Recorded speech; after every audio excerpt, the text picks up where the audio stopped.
എന്റെ സ്വിമ്മിംഗ് പൂളുള്ള റൂമിൽ പോകണം. എന്നെ എത്ര നാളായിട്ട് പറ്റിക്കുന്നത് നിങ്ങളുടെ ശക്തമായ മഴയിൽ മരങ്ങൾ വലിയ പണി കിട്ടിയ നിങ്ങൾ രണ്ടുപേരുമായിട്ട് എവിടെ പോയാലും ഇങ്ങനെ ഞങ്ങള് മഴയായിട്ട് രാവിലെ ഒരു യാത്ര ഇറങ്ങി. നമ്മുടെ പ്രോ ഡ്രൈവർ വണ്ടി എടുത്ത് ഇറങ്ങിയിട്ട് നമ്മളവിടെ പോകാം. അത് കഴിഞ്ഞ്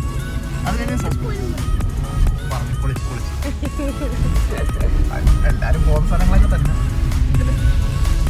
ഞങ്ങൾ കൂടി ഒന്ന് പോകാന്ന് വിചാരിച്ചല്ലേ. കാണണമെന്ന് അമ്മൂന് ആഗ്രഹം. അതുകൊണ്ട് ഞങ്ങൾ സൂവിൽ പോയിട്ട് പിന്നെ അവിടെ വരെ എന്തായാലും പോകുന്നായിരുന്നു. അതേപോലെ ഇപ്പഴേ കടന്നുണ്ടോ, കുറച്ച് ആളെ ഉറക്കുമായിരിക്കും. ഞങ്ങളിപ്പോ ഇറങ്ങിയതേ ഉള്ളൂ. ബ്രേക്ക്ഫാസ്റ്റ് വീട്ടിൽ നിന്ന് കഴിച്ചു. ഏകദേശം 2 മണിക്കൂറോളം ഓട്ടം ഉണ്ട്. നമ്മുടെ ഡ്രൈവർ തന്നെ ഓടിക്കണം ഒറ്റയ്ക്ക്. 10 മണിക്ക് ഇറങ്ങിയതാണ്. അപ്പോൾ 11 കാലായി. കൊട്ടി എത്തിയിട്ടില്ല. അമ്മൂസ ഒഴിഞ്ഞാണെന്ന് ഉറക്കുക. ആരും ബൈപ്പാസിൽ കൂടെ വരാൻ നിൽക്കണ്ട. ബൈപ്പാസിൽ ഭയങ്കര ബ്ലോക്ക്, നല്ല ബ്ലോക്ക്. ആകെ ഇനി 60 കിലോമീറ്റർ കാണിക്കുന്നത് 2 മണിക്കൂർ. നമ്മുടെ റോഡൊക്കെ റെഡി ആകുമ്പോൾ നമുക്ക് നല്ല സ്പീഡിന് കിട്ടുന്നിടത്തൊക്കെ എത്താൻ പറ്റുമായിരിക്കും. അങ്ങനെ നമ്മളെവിടെ എത്തിയാൽ പക്ഷേ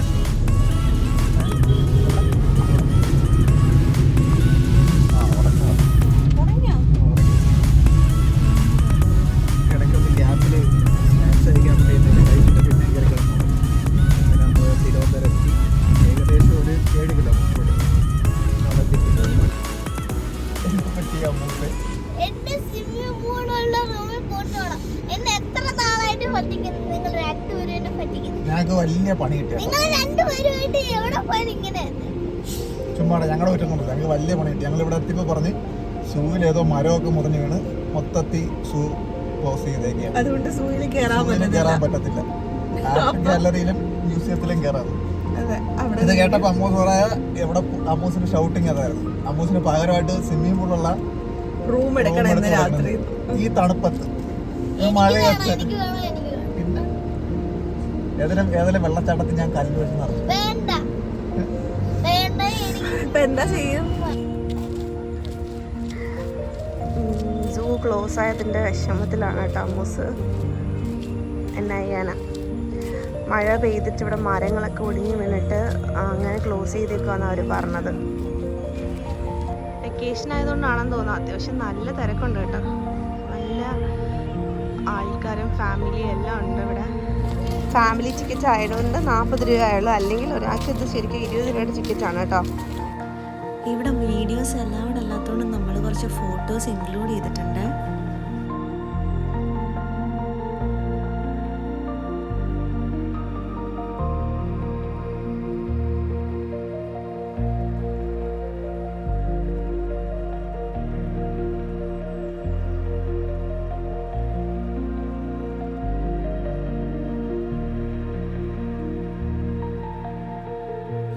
മ്യൂസിയത്തിൽ നിന്ന് നമ്മുടെ നെക്സ്റ്റ് ഡെസ്റ്റിനേഷൻ അക്വേറിയം ആയിരുന്നു കേട്ടോ.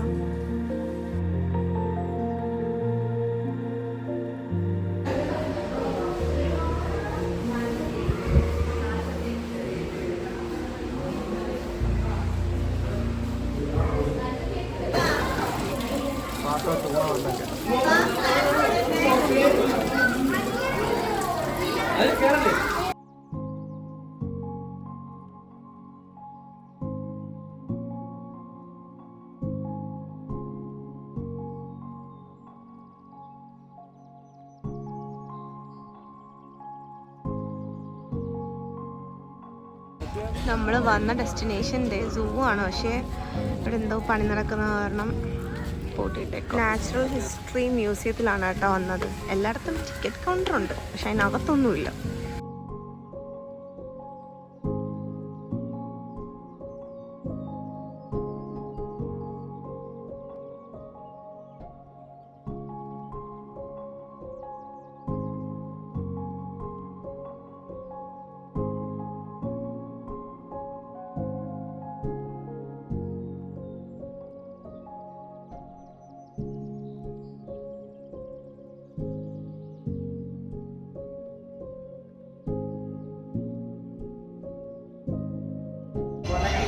ഹിപ്പോപ്പൊട്ടാമസിന്റെ കുഞ്ഞാട്ടോ.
സൂയിൽ പോയിട്ട് കണ്ടില്ലെന്ന് പരാതി വേണ്ടല്ലോ.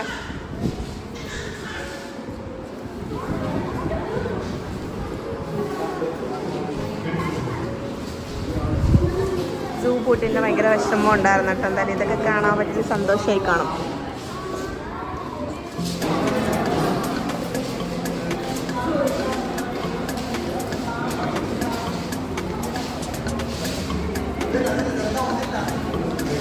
ഇതെല്ലാം ഒറിജിനലാണ് ആണോ?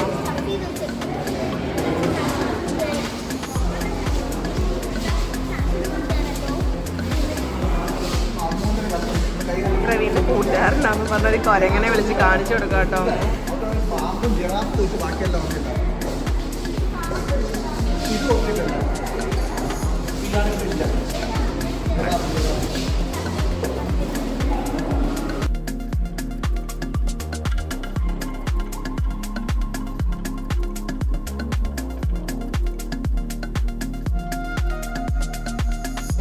ഇതിന് പേടിയാണെങ്കിൽ എവിടെ പറഞ്ഞ് ഞാൻ ഇതിനെ തിരക്കി നടക്കും. എല്ലാത്തിനും കണ്ടല്ലോ, മൂർഖൻ മൂർഖൻ.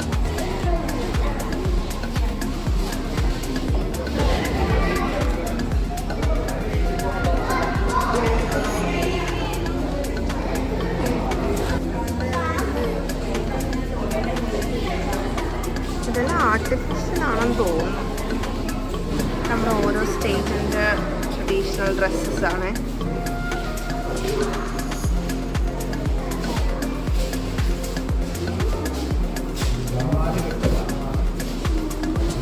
നാലുകെട്ട് തറവാട് വീട്.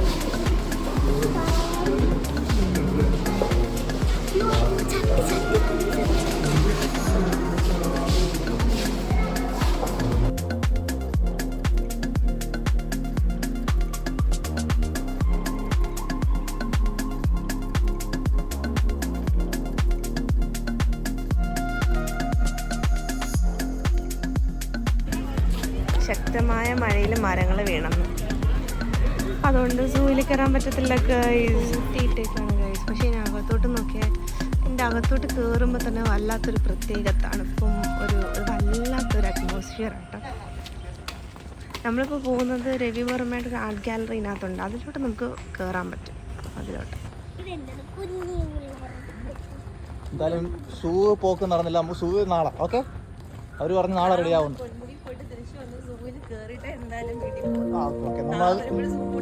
നമുക്ക് വിളിച്ചു ചോദിക്കാം.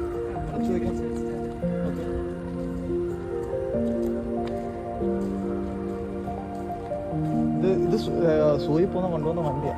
നടക്കാൻ വയ്യാത്തോ.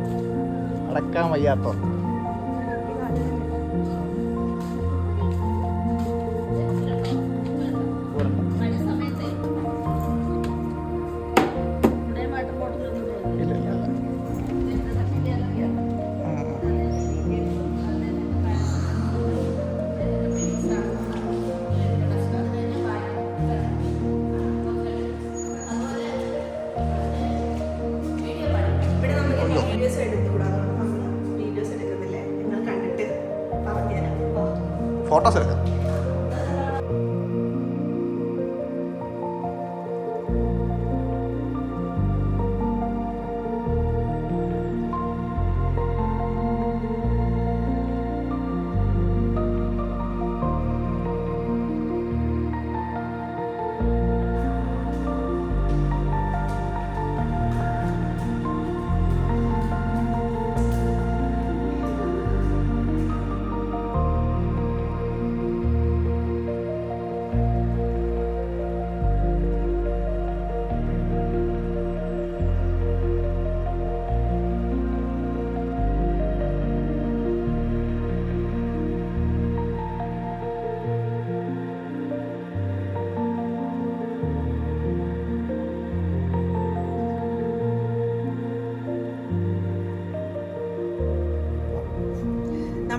ട്രിവാൻഡ്രത്ത് മ്യൂസിയത്തിൽ നിന്ന് ഇറങ്ങി കാറി ഇരിക്കുകയാണ് കേട്ടോ. ഇനി നമ്മുടെ അടുത്ത ഡെസ്റ്റിനേഷൻ പൊന്മുടിയാണ്.